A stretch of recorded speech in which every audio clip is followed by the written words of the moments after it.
Hello, everyone. Welcome to another episode of Super Sub Podcast. Your host, Harish and Narv.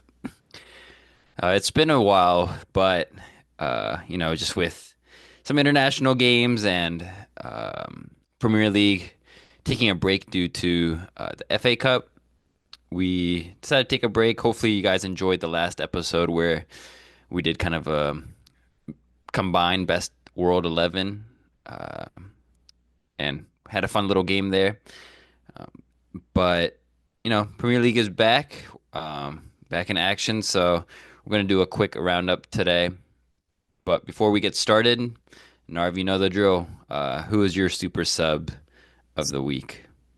Super sub of the week. And apologies to listeners, dealing with some allergies here, so uh, if my voice kind of sounds kind of weird through audio, apologies for that.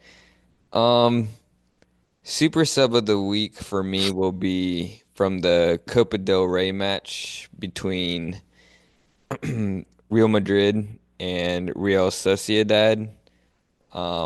Gonna go with Rudiger getting the game tying goal. Um, but the goal that basically put them up on aggregate to get them to the final. Yeah, that's a good shout. Real Madrid. They've had back-to-back tight games. I feel like that's just been the story of their season so far. That was an Even epic game versus Real Sociedad. That was wild. yeah, it seemed like they had it in the bag after getting that opening goal, and then things just collapsed. hmm That was also a game where the Arda Güler had a really good game. Um, he's been kind of a lot of people have been bagging on him for not performing and stuff, but that was a pretty good game, especially like him playing through down the middle too, hmm which I feel like that's his best position. Yeah, especially with like Turkey, you can see um, it's kind of like influences that whole team. Yeah. Uh, my super sub for this week will be uh, in the Villa Brighton game, Marco Asensio. I thought that score line, we'll get into it, but Brighton were really on the front foot on Villa. They equalized, but got called back for a very suspect handball on Matoma. But, Marco Asensio came on. Great decision by Unai Emery, and Asensio kind of got a goal for them. And after it was after Brighton was down 2-0, it just you could tell they put their foot off the gas and lost some hope there. So, yeah, my super sub will be Marco Asensio. Yeah, both the loans for Villa, they've been raising their price tag slightly, with the way they've been playing for Unai. Oh yeah, for sure. Rashford also got his first goal in the Premier League with Villa, but in the FA Cup, I think he got two goals, right? hmm One was Uh, a PK, but yeah, still yeah, a double. and then he's just been, even if he's not getting goals, he's been bagging assists and like he definitely looks much better. Even just the work rate, I feel like he's kind of willing to run, sacrifice for the team. hmm And then, did you want to make any comments on like the FA Cup games from the previous weekend? Uh, who was it? I thought Villa, that was pretty comfortable for him. Yeah, I would have been disappointed if they lost to Preston. Yeah, the Brighton Forest game, that was surprising 0-0 through hmm regulation, but Forest pulling it out in PKs. Shouts out to Matt Sells once again. hmm And then City, I don't know if you saw the post-game interview with Grealish, because he scored that. I think he scored the opener. Um, but like his post-game interview was Chill's talking about like how it was the same day that his brother had passed away 20 years ago or something like that. Oh, really? Yeah. So it was like crazy because like he usually just seems like a pretty chill guy hmm Yeah, yeah. The and Brighton, like Brighton, not or really like sorry, emotional or anything. Bournemouth matchup. Bournemouth, that was one of their poorer games. You could kind of definitely tell they Yeah, just haven't I played wasn't together able in a to watch it. while. Yeah, they just didn't. You could tell they haven't played together in a while. Just the chemistry was off. Not creating the Hmm. chances. But yeah, let's hop into the first game from this week. We've had two Premier League match weeks, I guess, but within a span of a few days. But we can first go to the Villa Brighton game again. I touched on it a little, but Villa ended up winning 3-0. Don't think that was the most fair um, reflection on the game. I think it should have. I honestly think it could have been tied or, definitely not 3-0 um, type of game the way it was played.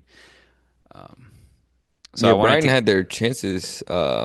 And to yeah. your point, when you were talking about your super sub, it was really once that second goal um, by Asensio was put in, Brighton kind of just knew they were out um, out of it. But there were also some controversial calls by the ref this game.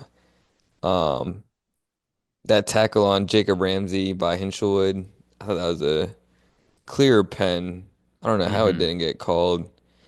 And then that free kick by Iari came off the post, and again that man Ramsey hit him in the hand. Hmm. Um, I thought that could have been a PK as well.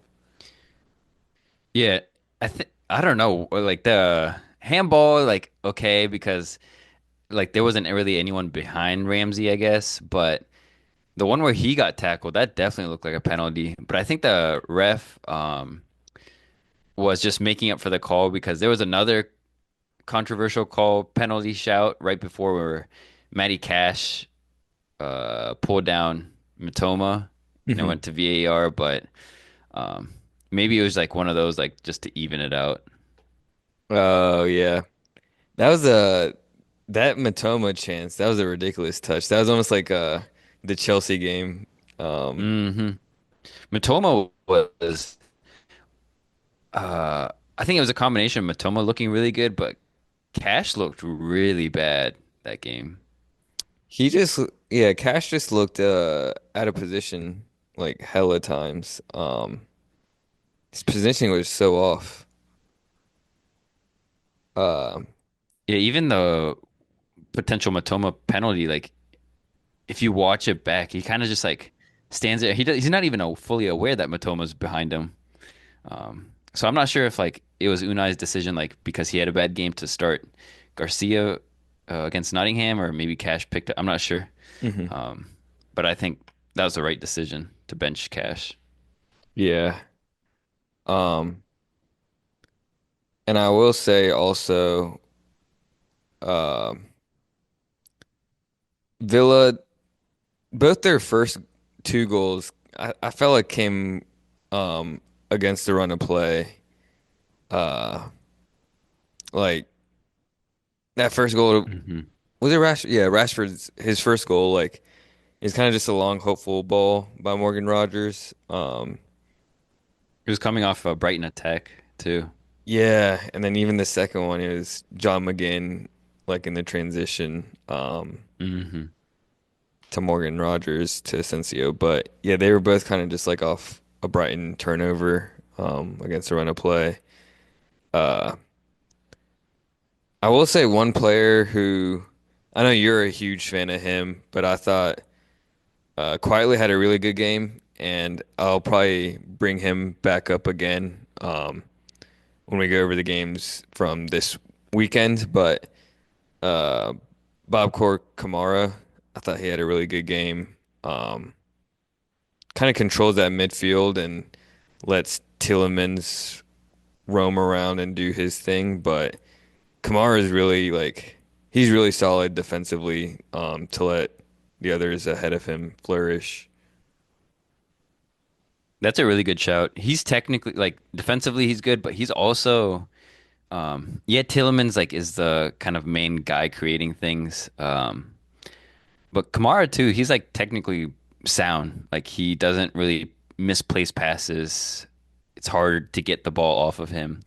Mhm. Um, it's two touches and out of his feet. So um, he's a very underrated player. But even against Nottingham, we can talk about that. But like they really let Nottingham into the game, and when he came on, I think it settled Villa a little more. Yeah, like he was potentially going to be a shutout for my super sub for the week because Hmm. I thought he was really the difference maker in that Nottingham game. But in the beginning of the season, when we talked about um, like we did predictions for the season, Hmm. and we talked about who do you think had like the best transfers of the season. Like we didn't really like we shouted out Villa, but I think like West Ham came to mind as like an obvious choice. But like looking back on it, I think Villa is the more obvious choice with how they've conducted especially their winter transfer was like all those guys are contributing. Hmm. Um, so given that, it does seem like they still play their first team guys, both in the league and Champions League. Do you think they have a chance against PSG during the midweek this coming Wednesday? Are they home or away? I think They play at in Paris this first leg. uh no, I don't think Paris, but yeah, I think PSG kind of move on. Um, Hmm. because ultimately Villa they're still kind of fighting and have to play their regulars in the league. Yeah, but I mean, let's jump to the Nottingham Villa game. I know there's some other midweek games. Hmm. We'll go back to that. But Villa Nottingham was, uh, in my opinion, one of the best games this weekend in terms of entertainment. Um, and Sorry to cut you Villa, off. I I would think, say the yeah, second half. entertaining. Yeah, the first half I know it's the way Nottingham play, but it's kind of annoying to watch them their style like sim back.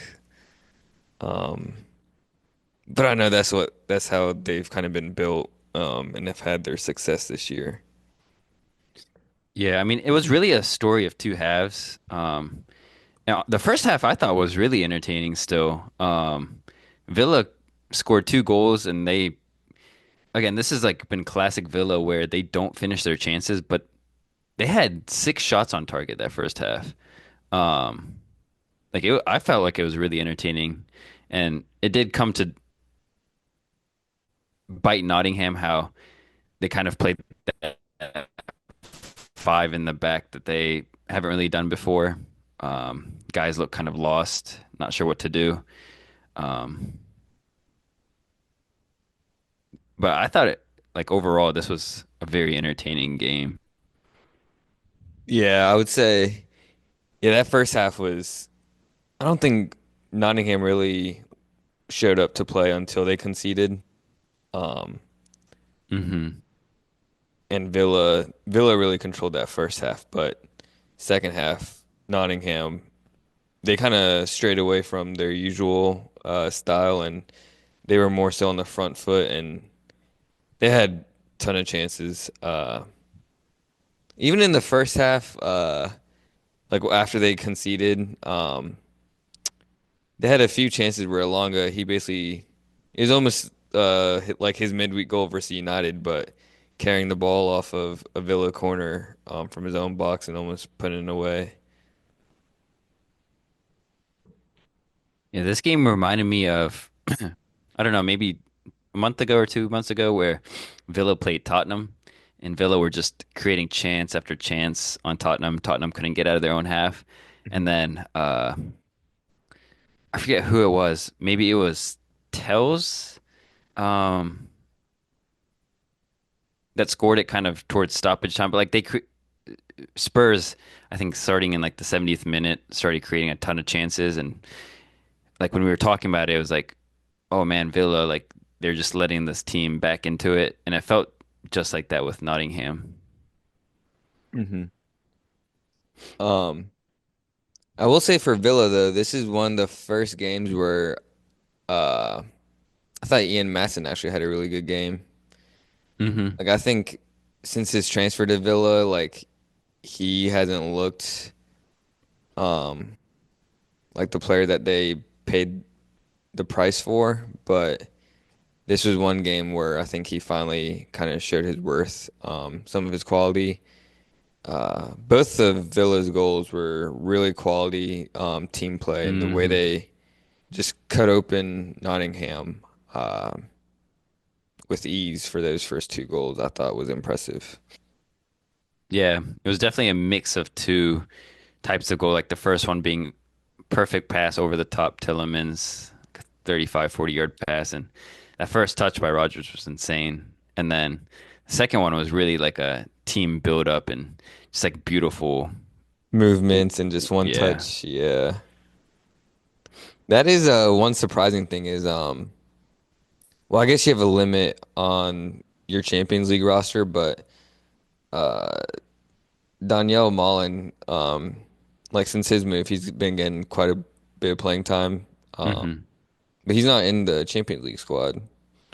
No, I'm sure he was disappointed about that one, especially Mhm. like with he came coming from Dortmund and all that experience. Yeah, I'm sure he was expecting a Champions League spot. So And one guy that kind of stuck out to me in not for Nottingham that we've talked about the likes of Gibbs White, Longa, Hudson-Odoi, and Anderson, but someone that like comes on is like always kind of a nuisance, but sometimes doesn't get on the score sheet that much is Jota Silva.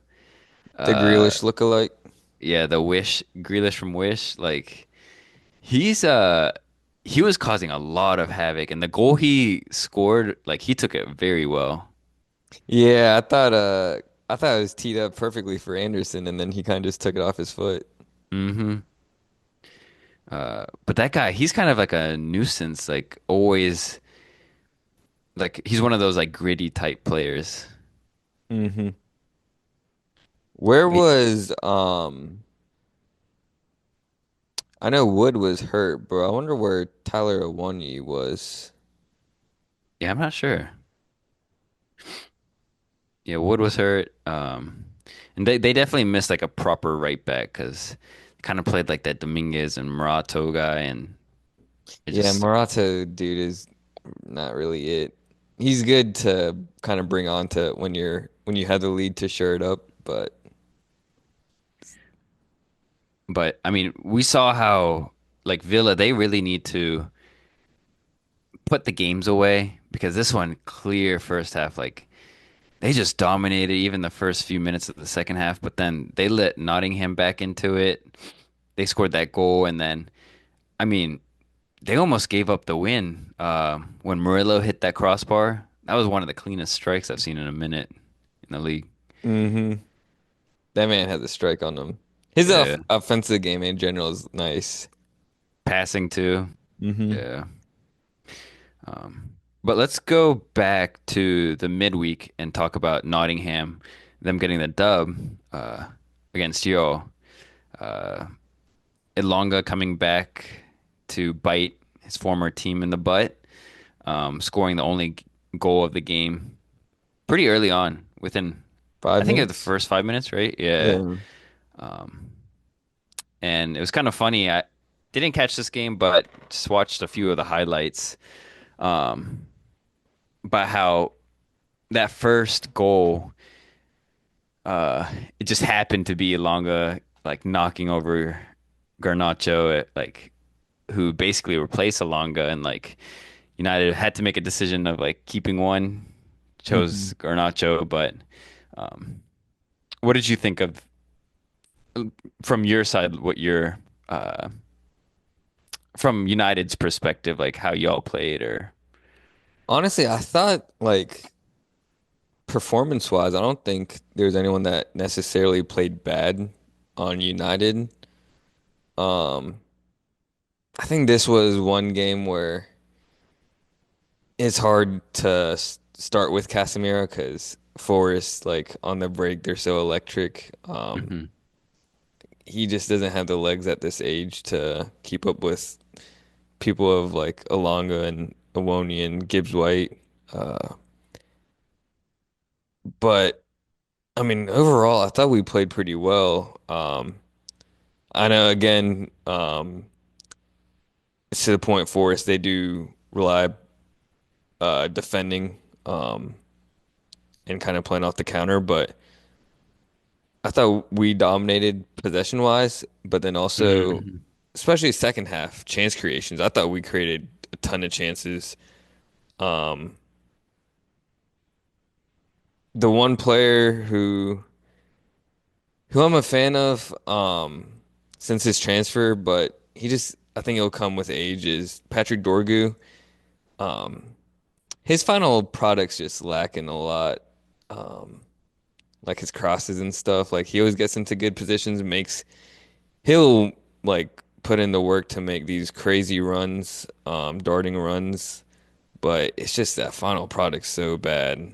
Um, and then the one other person, he's still young, but Garnacho, like this game, I think we could have pulled out a win if Hmm. he wasn't so selfish. There were a lot of chances that he squandered where he had a pass available, but he would go for like the difficult shot. Um, Yeah, he's and always so looking yeah, to like do that spectacular. yeah, Seems like like every play it time. simple. 'Cause there were a lot of opportunities he could just cross it or something, and Bruno, like the form he's been in, especially like could have put it away. But yeah, to your point, he's just always looking for the spectacular. And I feel for Patrick Dorgu. Like if I was in his shoes, I'd be getting really frustrated because he does seem like a selfless player. Like he'll do whatever like is best for the team, but like it's got to be frustrating when you make these overlapping runs constantly.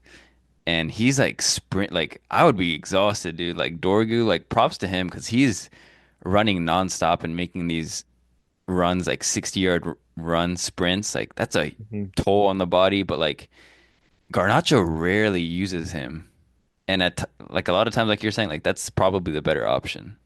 Yeah, exactly. Um, And Dorgu, like, it's funny you mentioned his attacking product is lacking because when he came to United, that was the one thing I said. I was like, um, he looks pretty nice on attack. Like, compared to other fullbacks at Lecce, he was nice. But then yeah. I was like, his defensive abilities though worries me at United. Like, I don't know if that's gonna work out, but it's funny how it's kind of flipped now. Yeah, it's surprising. But I think there's definitely a player in there. Oh Uh, yeah. and then it's nice to see Mount back from injury. Hopefully he'll stay fit. Not sure why Erickson came on. Like, bro, he's gonzos. Yeah. But yeah, I don't think this was a game too much to really have concerns about from our end. I think just the one player again, Garnacho. I saw a video this week where a guy was breaking down it was a game that you were mentioning, Lamine Yamal versus Atletico. Hmm. How you said like you're watching highlights that were just isolating Lamine Yamal, Hmm. and how he had such a good game. So there's a guy I was watching, and he did a breakdown of the same game, of Lamine Yamal, and he's like, the one thing that elevates Lamine Yamal at like this such young age is like he knows when to release the ball. Um, Hmm. and he's comparing basically a side by side of Lamine Yamal versus Garnacho, where Garnacho's like in the same exact position, but Lamine Yamal he'll release it like seconds early, whereas Garnacho um he still has the ball trying to drive in, and then ultimately like his cross just gets blocked because he takes too long. Yeah, that's a really good comparison because they are in similar situations a lot of times. Um, but yeah, it's incredible for Lamine Yamal like just to have that composure at such a young age. Whereas like Garnacho, like the way he plays, it just seems like in his brain there's like a million things going through it, and he doesn't have that composure. Yeah, he seems like just very not overwhelmed, but yeah, like to your point, just too much going on in his head. Like just keep it simple, play it quick early. And But then it's a little concerning because he is still really young, but yeah, he's had a lot of minutes under his belt. and at a top level too.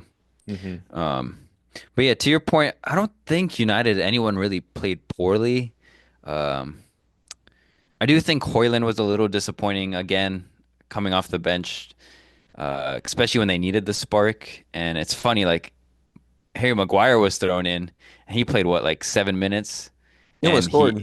he almost scored. Yeah, insane. Um, but I was looking at some of the stats of Maguire. So he had three shot in 7 minutes. He had three shots.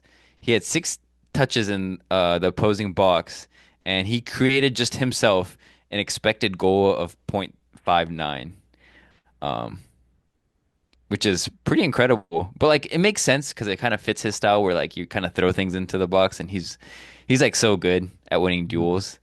Um, but also on the flip side, it's just worrying for you guys. Like I think Xerxes been improving slowly, um, and we'll touch on him during the City game.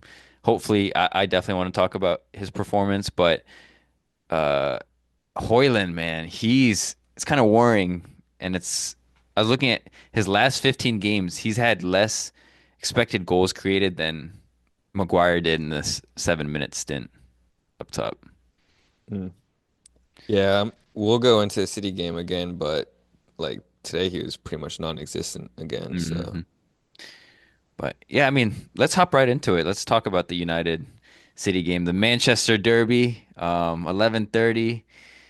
Uh, it's you got to know, be one of the like past few years. I think this might be the first like goalless derby.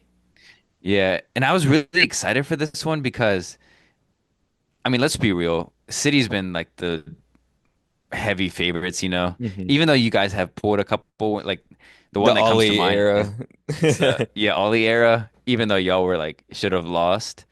Um, and so this one just felt like fair, or, like even matchup. Both teams, City definitely on that downfall. Y'all kind of d defensively, I say you guys are improving a ton under Amarin defensively from when he first came in. Um, so I was like, oh, this is gonna be a good matchup, and I was expecting, a couple goals here and there, maybe, but ultimately like a draw. But I'm gonna be honest. The last 10 minutes, I fell asleep the last 10 minutes. It was a struggle to keep my eyes open. It was a bore. It was a snooze fest. Dude, I wish I filed my taxes during that game. Yeah, that game was a bit hard to watch. Well, actually, the last 10 minutes, I thought, at least for a United perspective, I thought it was more exciting because we were on the front foot more. Hmm. Um, but yeah, overall, that game, it just tells you where both teams are. Like City just leggy, age catching up, just not having any creativity, and then us, we're just struggling. But to your point, I feel like we have built that foundation now where defensively, like we are solid, but Hmm. attack wise, like it's just runs through. I'll say Bruno, man of the match, Yeah, world class. agree. Like yeah, 0-0, but the stuff he was pulling out the bag this game, just elite level. Yeah, I got a, me, stat merchant. But I just wanted to read off some of his stats. He had the most touches in the game out of any player, 70. Most passes completed, 40 passes. Uh, most completed passes in the final third. He had the most crosses. He also won the most possession out of any player on the field, more than Ugarte or Casemiro. He had the most successful take-ons, even though Garnacho was on the ball a ton, and uh, he also had the most chances created with three. So he was definitely the guy that was trying to get things done. But I mean, also some guys like put him under pressure, like some of the passes he was receiving, and he He was just getting like, sabotaged. yeah, and like it's like bet he's like, I'm on hard level hard, like okay, like just flicks it. I just remember the one with like Bernardo Silva, like Mhm. terrible, like put him under pressure and just like he had this cheeky flick, and I was like that's insane. Yeah, it's nasty. Uh, Casemiro, he had a good game, but that's the part where it's like, if Casemiro has a good game, that's when you know the opponent is like struggling. Um, 'Cause Casemiro, he looked, for his likings, he looked way too comfortable this game. Yeah, Um, he looked like a 20-year-old with legs. he was bossing it in the midfield.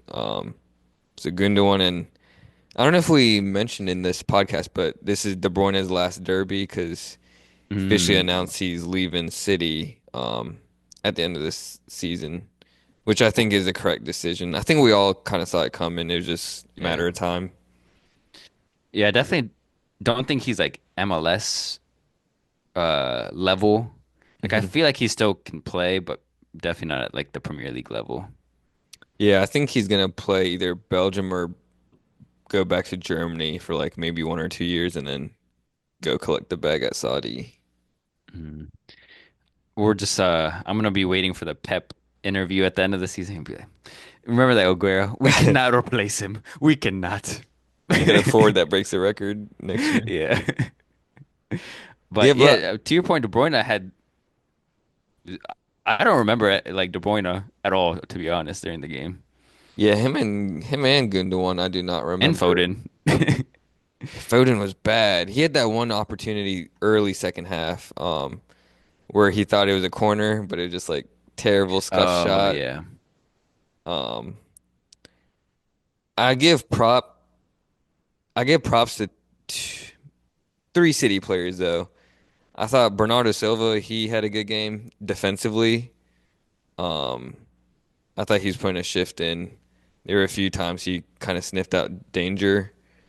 Um, Ruben Diaz, I thought he was immense.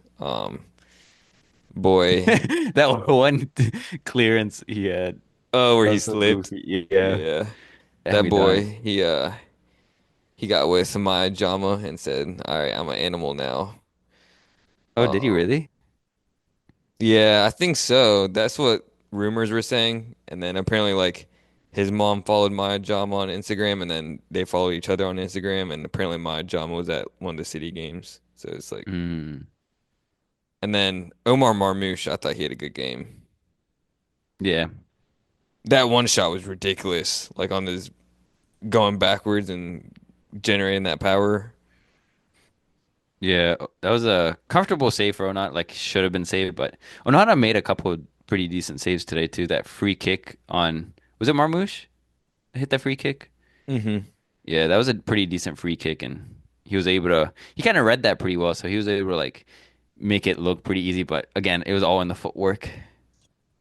I know, You I'm want to talk? waiting. Wait, you want to talk about Onana footwork? Let's talk about his distribution.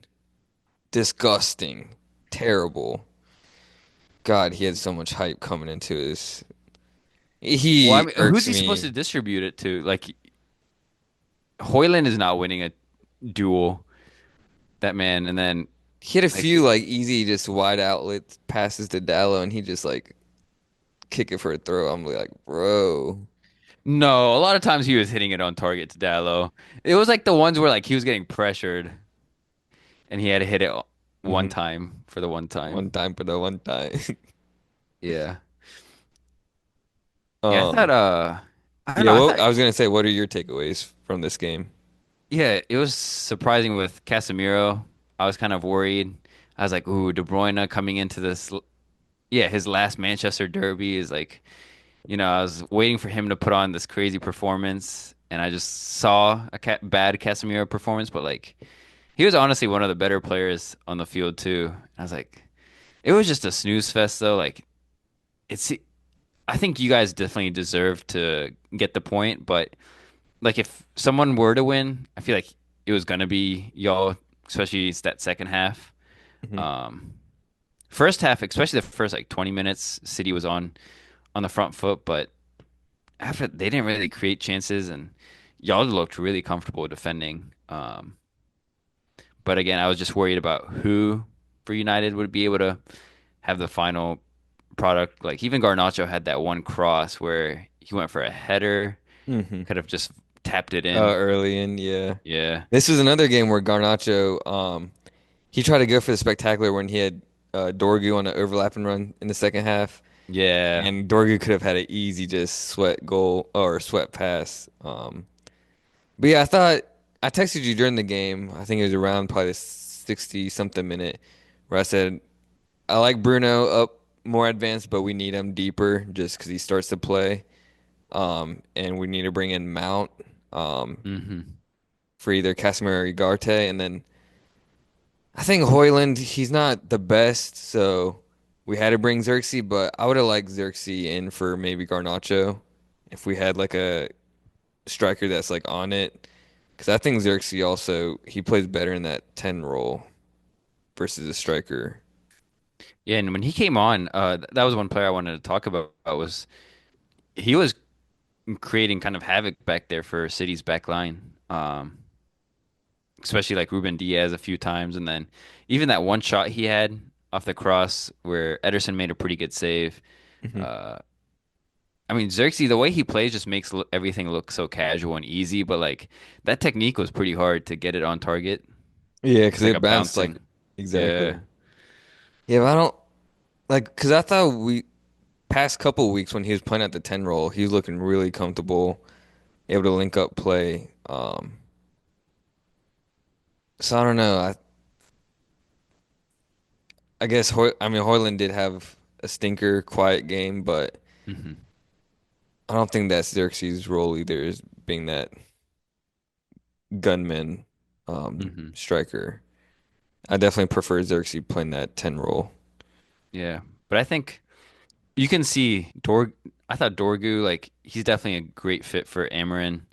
Um, Bruno is a must keep. Like, I know there was rumors this past week about Real Madrid. I think they want to pay 100 mil plus for Bruno. Hmm. Um, and then I guess post game after Nottingham, Amarin's like Bruno Fernandes, and he made it clear he's like will not be going anywhere, uh, and no chance that he goes to Real Madrid. And Hmm. uh, he said he's one of our best players and he has to stay. Facts. Yeah, If Bruno did go to Real Madrid, that'd be Ballon d'Or uh, candidacy right there. I'm not yeah. even capping. But I feel like y'all have like kind of figured out the back line. Like I like the three, and especially once like D Lit can rotate in there. Hmm. Um, I mean, we saw what Aiden Heaven's able to do. Uh, and then eventually y'all will get Lissandro Martinez back. But Ride the storm for Luke Shaw a little bit. One last time. uh, so I think like the only options y'all need is really the striker role, a proper like solid striker. Like if y'all get Vlahovic or something, I know he's linked to Arsenal big time, but if y'all like somehow got him, I feel like it would completely change how you guys look going forward. Apparently, Napoli said they're willing to give Osimhen for like a potential just straight swap. Bye Uh, bye Hoyland. yeah, they said for either Hoyland and Osimhen straight swap, and we pay a bit more cash, or Garnacho for Osimhen, I think is the other option. Yeah, so I thought it was an evenly matched game, one of the lower quality derbies, but um, it was also nice to see Mount. I know he's made his comeback versus Forest, but it's nice to see him back getting a bit more minutes this game. And I know he had that one really good year with Chelsea, maybe 2 years, but one where it's like really memorable. Got the Champions League, but we just need that version of Mount. And I don't know, Amarin, like from all the statements and stuff, he raves about Mount. So he definitely sees a player in there. I haven't quite seen it yet. I know he's been unfortunate with his injuries, but I just haven't seen when he has had the chances, the quality. But just from what Amarin has said, like that man seems to really like Mount. Um, so Mhm. hopefully he can bring something to the team. Yeah, that's a good point. He didn't have much time today, but it's good to see him back at least. Hmm. Um, oh yeah, and then quick point I forgot to say, like this was a game Hoyland could have tied Ederson for goals and assists this year. Oh my gosh. Uh, City I still sitting still at two. I still think Hoyland, he just came at the wrong time. Um, he really just needs someone to learn off of. Like if we still had Cavani at the club, that would have been the perfect like person he could have learned from, but it's unfortunate just having to come in and be relied on straight away. But Yeah, and I feel for like guys like, because especially after the game y'all lost to Nottingham, people were like, "Ah, United made this mistake letting Alonga go."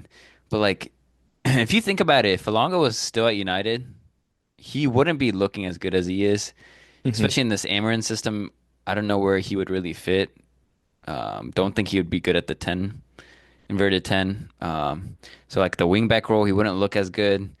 And then under Ten Hag, I mean, no one looked good under Ten Hag, So like, Mhm.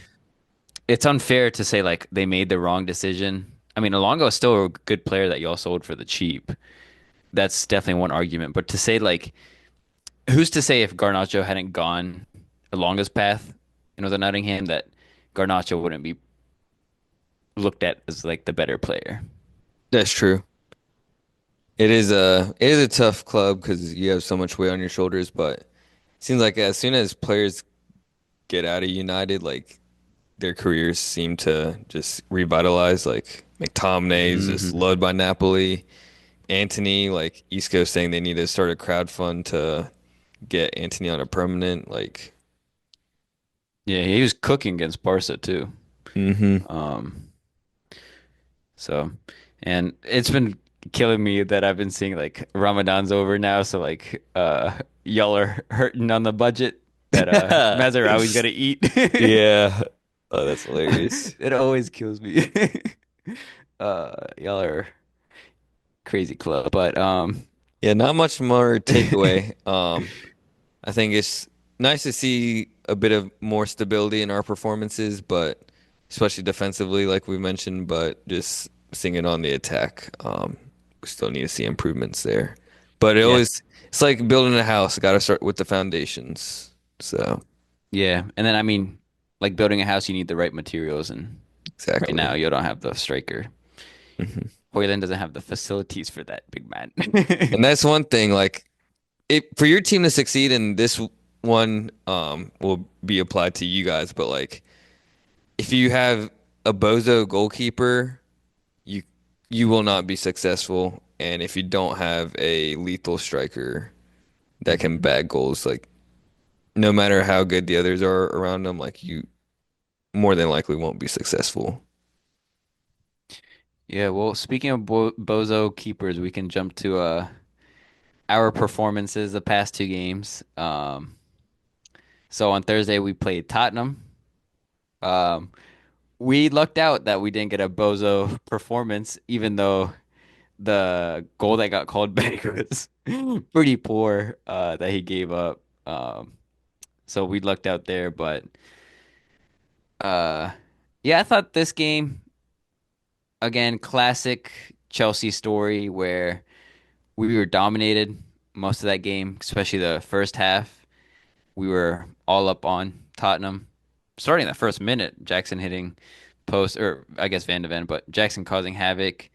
Um, Vicario had some amazing saves that first half, but then second half, classic Chelsea, sit back and Spurs were kind of on us and But I'd uh, say even the second half is not really until like 60 60. something minute Tottenham Yeah, really came alive. it was like that last half hour, I'd say. Yeah, Um, yeah. Especially after you guys scored, you guys kind of took your foot mhm. off the brake.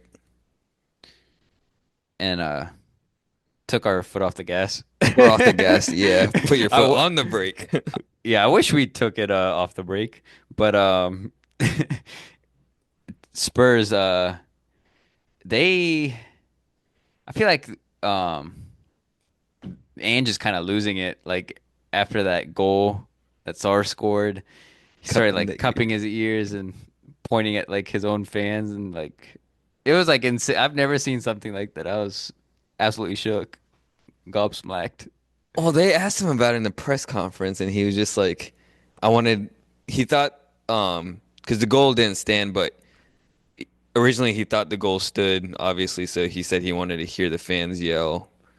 Hmm. Um, but then I saw something on Instagram, like a reel where he was talking about he was getting bullied or With like cell phones. yeah. Yeah. So was that the cupping of the ears he was referring to, No, that or was was a it different game? situation he was in, Oh, where okay. he was like getting super upset at a fan. Damn, getting bullied. Yeah, he doesn't stand for bullying. I feel so bad for Ange because like he's such a good guy and He's like likable. he's likable and like I like his. It's been unfortunate the injuries he's had. Yeah, Um, big names like key yeah, pieces. and it's also Tottenham. Like, dude, the Tottenham ownership, like they so stingy with their money and everything. Like they're spending lavishly on stadiums and stuff, but not like doesn't matter if you're not willing to fix other problems at the club level. Hmm. Um, but like I feel like they've made some really good improvements under Ange. Yeah, they're definitely like super exciting to watch as a neutral. It's just yeah, they had a lot of injuries, big names. Like the Van de Ven and Romero both being out was such a big loss, and then even this game they didn't have Kulusevski, who you could Mm, kind of tell Tottenham was really missing that creativity. yeah, and our midfield, like Palmer and especially Enzo gets the headline, for scoring that goal, and Palmer created a few chances and finally got that assist. That I guess that was his first assist since beginning of December, but um, I thought our best midfielder was Caicedo. Um, he went kind of under the radar, but he had the most tackles in the game, duels won. Uh, First half, he out of like his 30 passes or whatever, like he didn't misplace any passes, so he was a Mhm. rock um, for us, and I felt like he was one of our best players in the game. Yeah, I thought he had a really good game. Um, and then was Madueke's first game back, or was he Yeah, back? Okay, yeah. So he made an appearance in the last like 20 minutes. that's good to see because I think Sancho, man, we warned y'all. Yeah, I gotta put my hands up. I guess the Bundesliga is just a different because I mean you have to be honest. Bundesliga, he was eating, but like I was like something's got to be up with United, for him to like it looks night and day, but Mhm. I guess it's just the Bundesliga is just not at the same par because he, But even in Bundesliga, it's like he was able to beat his man like one on one, whereas now it's like he's struggling to even uh beat him with skill. Like that's what he was known for. Was he was never known for his pace or anything, but he was definitely known hmm for beating his man like with skill. But like he can't even get past the first man now. yeah, it's super frustrating. I really hope we don't keep him. And I know people have like said like, oh, Chelsea's got this crazy depth and so many players, but I mean, we've let go of a lot of players. We've loaned them out. Really good business. I mean, prime example, Disasi's been killing it at Villa. Um, but like we don't have another left winger. I mean, I guess Neto, but he plays on the right now. And Mudryk, I don't know when he's gonna be back. Just gotta beat those allegations. But we don't have a left winger. And then when Palmer's out, we don't really have another number 10 creative guy that can play there. We had João Felix, but he's at Milan. And even that dude, did you see like Kyle Walker, like the abuse he's been giving João Felix? Mm-mm. He was yelling at João Felix in front of the cameras and stuff, saying like, "Pass the ball, you're not Messi." Da da Oh da. dang. And like, if you go back and watch that game, like, it's not like João Felix was like trying to beat players and just carrying the ball. Like, I don't know. There's like an agenda against João Felix. Yeah, I don't know. Yeah, I feel like he's one of those hard ones that like when he's on his day, he looks like the best player in the world, but then it's just he doesn't put up those performances on a consistent basis. Yeah, but I mean, I didn't really have any other notes from this game. Yeah, I don't have too many other points. You want to hop into the second Chelsea game? Yeah, this was probably another, definitely not a snooze fest like y'all's. It was 0-0, but there were definitely some chances created on both ends. Um, and I thought it was a pretty even matchup. I feel like a tie was deserved for both teams. I don't know what your thoughts are there, but um, Definitely not a 0-0 quality game. no. I thought there were Um, chances on both ends. oh yeah, and Buemo, uh, Reece he, James. nah, it was Gusto too that was struggling against Embuemo at times. Yeah. But it's also Embuemo, like Embuemo's looking good. Um, but yeah, in Kunku, when I saw this team sheet this morning, I said, Enzo, what are you doing? I have Y'all got Conference League, bro. Y'all need to secure that is it. true. Got some hardware to win. But yeah, I was when I saw the lineup, I said, "Oh goodness, this is gonna be a tough one without Palmer and Jackson." But and Kunku, bro, you need to retire. That man is him and But that's Sancho, just not his role. dude. He just, but it's not even like even if it's not your role, you gotta try to be in it. Like he just looks so uninterested, and that's just pisses me off. And like same thing with Sancho. You just walk around la di da di, and like it's just like it's annoying, and especially like it, like feeds on the other players that like have to cover your ground. But Yeah, then you that's a see good point. Jackson come on, and like Jackson would come on to like kind of the midfield. He would drop so deep and like try to beat players. And in Kunku, like if you're naturally a midfielder, like that inverted 10, like why don't you drop Mhm. much deeper? He's just walking around, getting his steps in. Boy, I'm doing the same thing on my treadmill. I will say, uh, one player I'm super excited to see at Chelsea next year, back from loan, is or he's never really played for Chelsea, but y'all loaned him out and he's killing it. Is Andre Santos at Strasbourg. He's the captain. Dude, he's super nice. So I think he's gonna add a different element, whether it be starting or like in today's game. I think instead of like Dewsbury Hall, he would have had some influence, like when Palmer needs a break. So I'm excited to see that man at Chelsea because he's been nice whenever I've seen his games at Strasbourg. Oh yeah, I think I definitely think he's more quality than Dewsbury Hall. I do like Dewsbury Hall's like work ethic, but yeah, to your point, I think Santo he's good. He's definitely going to add a lot of depth to us and but like Mhm. quality as well at the same time. Yeah, that Strasbourg team just is kind of off tangent, but props to their manager. He set them up with I think a average age of under 21 versus Lyon, and they won like 4-2. It was Hmm. wild. Yeah, you know who else plays there? Petrovic. Yeah, that I was gonna say he's gonna be another one. I think you might want to keep him permanently this time around Yeah. because there were some bozo moments today from Sanchez where I thought he almost gifted Brentford 2 goals, playing it straight to him out the back. And And that's then one the of those one situations where that he's gonna cost you like games like that. yeah. And then to your point, he had that one where he dropped it like almost right in front of Mbuemo. Oh yeah, they're so casual, just like yeah, I don't know Dude. what he was thinking. Yeah, Petrovic is still under like he's on loan too, so he'd be one that I would like to see start over Sanchez.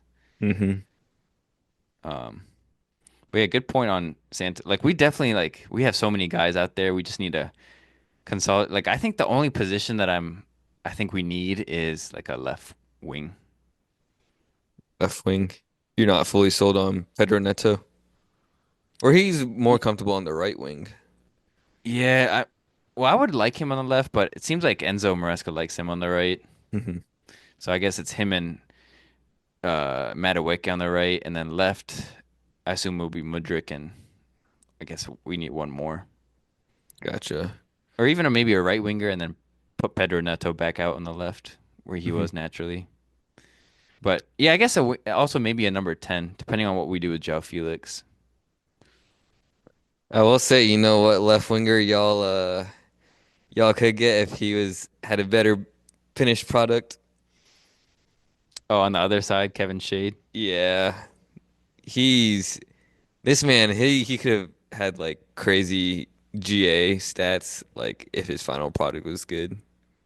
It's Yeah, even literally his today. his final touch or final shot just always lets him down. But he's always, and I like his work rate. Like he works for the team. Hmm. It's just that final pass or final shot's just not quality. Well, even today, his I was dying laughing because he had like he might have beat Gusto like super nice and like put on the burners and then he crossed it, but like the cross like I would be impressed if anyone touched it because it was like a rocket. Like he like shot it for a cross. I was like, Hmm. dude, what are you doing? But yeah, we have Conference League, so I guess maybe that's why we didn't start Palmer and Jackson, especially because they had some uh, slight like tweaks. So Y'all play Legia Warsaw. Sounds like a fake name. yeah, I have no idea, dude. Yeah, I was definitely wasn't expecting a 0-0 game for this one though. But I thought Brentford were also not just Shod, but even other players. I thought they were just a little off of it. Like Wissa, he had some Yeah. touches that kind of let him down. Where I think on another day, his link up with Embuemo, they could have caused a bit more issues. And then the one Brentford midfielder who I know we're both a fan of, that Yarmouk Mm. Ukrainian player. I didn't think he had his best game. Um,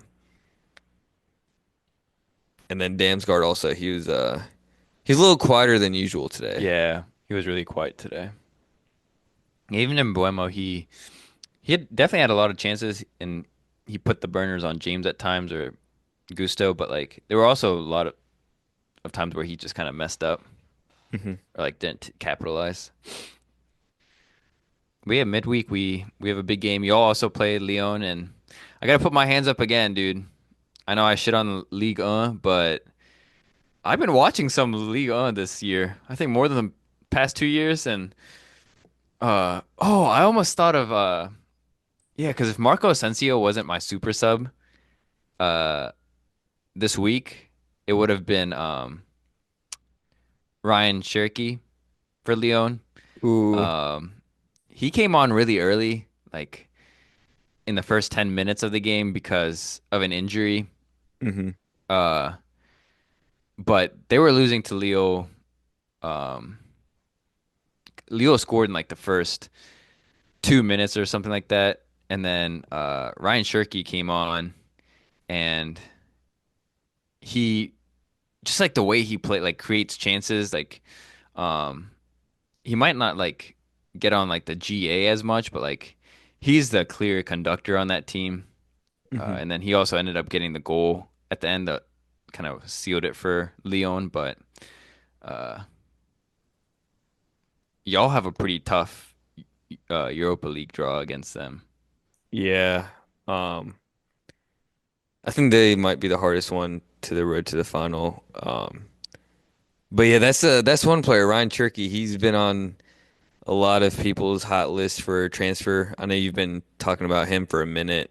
Um, I know a lot of people say he should come to United, playing that 10 role. Mm. Um, but yeah, that's one player that's going to be on the market for not Yep. that much money because Leon, they do have financial trouble, so whatever they can get, they'll Hmm. take.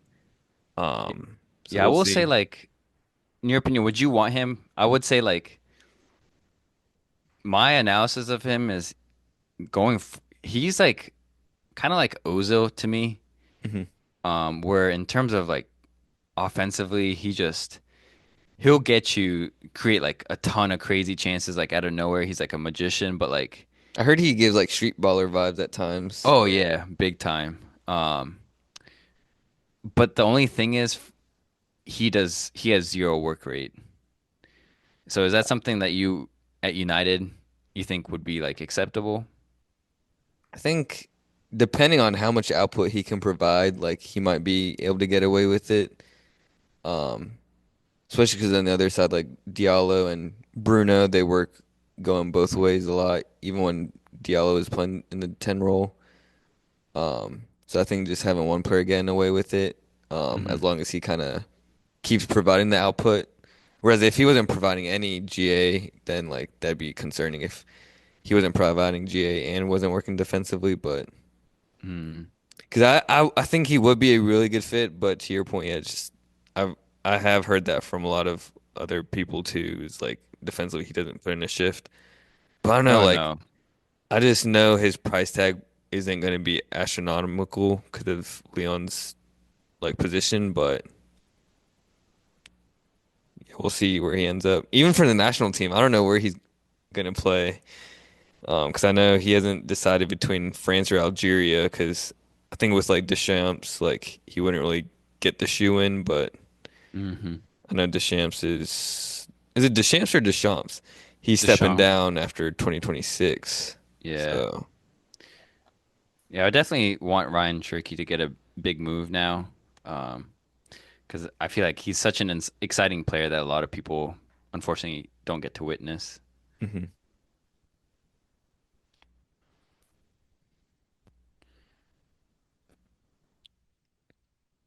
What's the uh what's the next game you want to move to?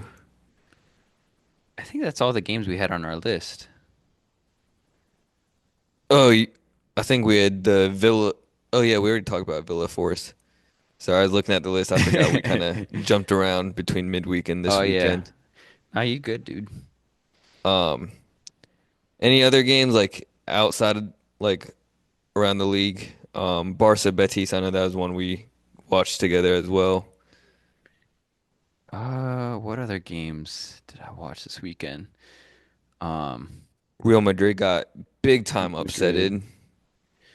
Um, Roma Juventus is currently playing. Um, yeah, I can't really think of any other games that I watched. I mean, shout out to PSG for officially winning the league, already. And they're unbeaten in the league still. Um, Not sure, but I guess just looking forward, uh, I'll cover Champions League, and then if you want to cover some games for the weekend to watch, Mhm. Champions League we have on Tuesday, Inter Bayern. Uh, I think you had Inter moving on. I had Bayern. Unfortunately, Bayern is going to be missing Musiala. And He, Alphonso Davies. oh, yeah, He's out for the year. forgot about that one. Um, so I don't know. I think Inter might on a two-leg basis. They should be favorites, I think, to win, to move on. And then we have Real Madrid, Arsenal. Saka is back. He ended up scoring uh, for Arsenal. He scored the second goal against who they play midweek. I forget. Um, Everton, or sorry, midweek, Fulham. Fulham. Yep, they got the win 2-1, but scored 7 minutes on. It was a tap in, but still, it's good to see him back. That man was getting like, as soon as he was warming up, just people were going crazy. I was like, Yeah, yo, dude, he's a star, man. Um, but he's going against Real Madrid. We know how that's their heritage. So it is at the Emirates, and I feel like Champions League at Bernabeu is not a fun place to play. So Arsenal have to, if they want to have a chance, they have to get a win here. But it is unfortunate, though, the Arsenal will be missing Gabriel in he's out for the year now. Um, so that back line, it's going to be a makeshift back line. So it's a shame because I think Calafiori's out as well. Um, so they yeah, at might least have for to that do first it leg. Q War. Okay. Yeah. He might be back for the second leg, but still, it's not looking great.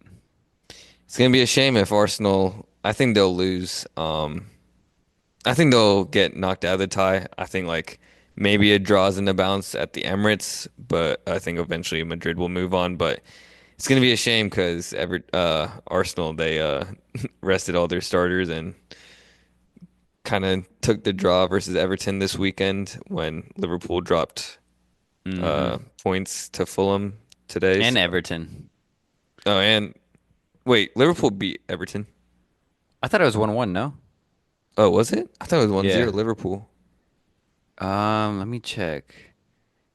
That was on Wednesday. Oh, you're right, dude. I'm sorry. Yeah. Um, and then I was just reading the news too, some soccer news right now, and I saw that Courtois will actually be Ancelotti's confident that he'll be able to return against Arsenal. Yeah, that's So, raps. and then moving on to Wednesday on four, I don't know how Dortmund is still on here. Um, it kind of annoys me that somehow For real. they're always in it. Because I don't think they should be, but they'll be playing Barca. I think Barca should take care of business. And then PSG, they'll play Villa. I think PSG will take business here. Same. And then over the weekend, did you want to cover games to watch for the weekend? Or you can go ahead and cover Europa League too. Oh yeah, Europa so League and your Conference League. so Europa League we have I think the best game will be United Lyon, that draw. We also have Tottenham Frankfurt.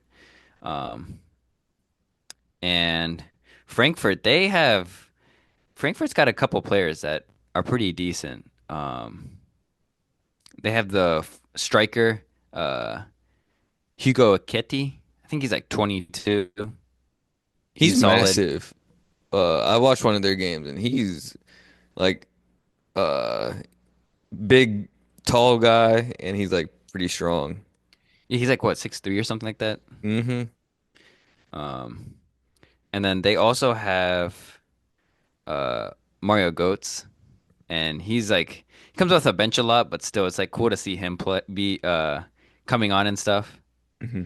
Um, so I don't think like for Tottenham this is just a walk in the park either. And then Rangers Athletic Club, uh, that's gonna be a good draw. And then Lazio plays I don't even know, some Norwegian team, some small team. Uh, and then in terms of Conference League, we play some team from Poland. I'm not even gonna try to butcher that name. Real Betis plays some team from Poland. So shout out to Poland. Yeah. And then Fiorentina plays some team from Slovenia. So Oh, Fiorentina's still in it. hmm That might be a sleeper team as well. Because they made conference finals back to back. yeah, so if Fiorentina win uh and Betis win, they'll be playing each other in the semis. Ooh, that's a tough matchup. Yeah, but that also means that we have to travel either to Sweden or Austria. Ugh.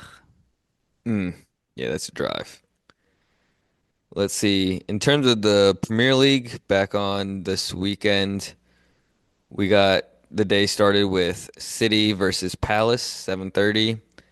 10 o'clock window games, we got Brighton versus Leicester. Leicester, they play Newcastle tomorrow. A lot of drama there with the manager and Harry Winks beefing over if Harry Winks should be making a 100-mile commute to training or staying near the facility That's provided by the insane. club. Honestly, I would take the housing provided by the club. We got Forest versus Everton, and then officially relegated worst Premier League team in history, Southampton versus Villa. And then 12:30 we got Arsenal versus Brentford. And then across the other leagues too, just wanted to shout out one game again. Ligue is a battle of two pretty young teams that have been really good this year, fighting for to maintain the top three spot for Champions League, but Marseille, Monaco, it's pretty tight for that because Strasbourg is kind of on their heels as well. Um, but I mean, we've talked about Marseille more than enough, but Monaco too, dude. Like with Embolo, Minamino, Zakaria scored this weekend, and there's that one kid we've talked about that. Akle Oche guy, French French Yeah, midfielder. yeah. He's been eating, so I mean it's gonna be a good game. Monaco versus Marseille Saturday morning. Marseille though, they've been having some quite dramatic conflicts of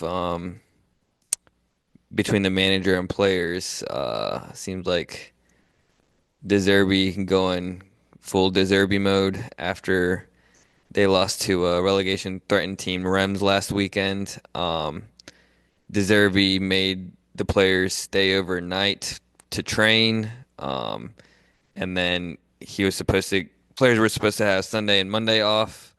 But instead he made them train those days and basically said you players played like trash versus this relegation team, so you're not worthy of getting coached by me in these training sessions. So he didn't show up to training, but made the players train. So players are turning on De Zerbi. Pure chaos. But Drama, that's why we love League One. You don't get this type of drama. drama anywhere else. Yeah, speaking of manager, uh, like beef or drama, I guess there's been drama around the Chelsea locker room as well. This past week because we played our under 21 team in training in a match, and we lost to the under 21s. Even though we have a lot of under 21s on our team, but like it's weird. So we lost to our under 20, our first team lost to our under 21s 3-0. And we were supposed to be off for the next day. And it wasn't like a full 90-minute game, but it was um still like a game, you know? Hmm. And we lost 3-0 and we were supposed to have the day off, but then Maresca said, F that, we'll show up training the next day, and he was absolutely pissed. Hey, and a positive sign though, that just shows that your youth is pretty nice. Oh yeah, because I was looking up our youth, and there was one name that I haven't really like paid attention to much, but there we have an 19-year-old Donnell McNeely, Hmm. and he's pretty saucy. He bagged two goals too for the academy team, but like Oh wow. um, so it was like interesting. I got to uh watch like this youngster I hadn't watched before. Mm. Yeah, it's always interesting to like look in the academies, see these like a lot of these like star names kind of coming out of your own club, is cool to see. So keeping eyes on those. And then Uh, also in other news from Chelsea, is like, we have our academy is always like we're bringing up some good players, but um, we potentially found another loophole, financial loophole. Todd Bowley, absolutely goated. Um, he sold our Chelsea women's team to ourselves. Um, he sold it to our subsidiaries, but it comes back to Chelsea at the end of the day. And he sold it to ourselves for $200 million in profit. Um, so that's like a massive financial boost. Uh, and then we y'all also gonna they're gonna put some restraints on that. and then we also sold two hotels to a sister company of ours for 80 mil.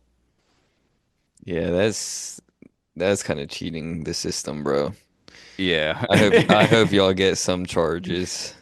Um, Um, well, he definitely just I guess it's just another loophole. But yeah, he avoided basically we've turned a potentially $90 million loss into $130 million profit. hmm. But yeah, it's confusing with all these sister companies and subsidiary. Like it's just crazy Going to back to track. your guys' drama though, losing to the U20 or your youth team, um, how does that stuff even get leaked? Like, because I feel like if I was a manager and if I lost like my first team lost to like the academy team, like I wouldn't want the public to know, or would you? Like, how did that get released? I don't know. Some reporter of Uh, Chelsea, Darren Walsh, hmm. wrote the story. Because I'm sure reporters and stuff can go watch the games. I assume so, yeah. Gotcha. Okay. Um, yeah, and other games around the league Saturday, nothing too crazy. I guess the only other good one's Bayern Munich versus Dortmund, in the Bundesliga. And then Sunday, 9 a.m. to kick it off, we got a triple header, Chelsea versus Ipswich, Liverpool versus West Ham. Um, Fulkrug finally scoring for West Ham. Jeez, that And then transfer. for and then for Liverpool, huge performance of their future number one goalkeeper, Marmadashvili, against Real. Real put, I mean, they were dominating Valencia most of the game. Probably Hmm. should have scored 4 goals, but Marmadashvili kept them to just one. Insane performance. Yeah, and saved a PK. Granted, it was a Hmm. poor PK taken. And then we Yeah, got Wolves versus Tottenham to wrap up the triple header 9 a.m. window. I think and Cunha's back for Wolves, so yeah, but did you see what he said? yeah, he's ready for a new challenge. Yeah, next step. So where do you think he's gonna go? Do I you think don't he stays know. in the I've league? heard Forrest is willing to break the record for him. Um, and I think that'd be a move that could suit him.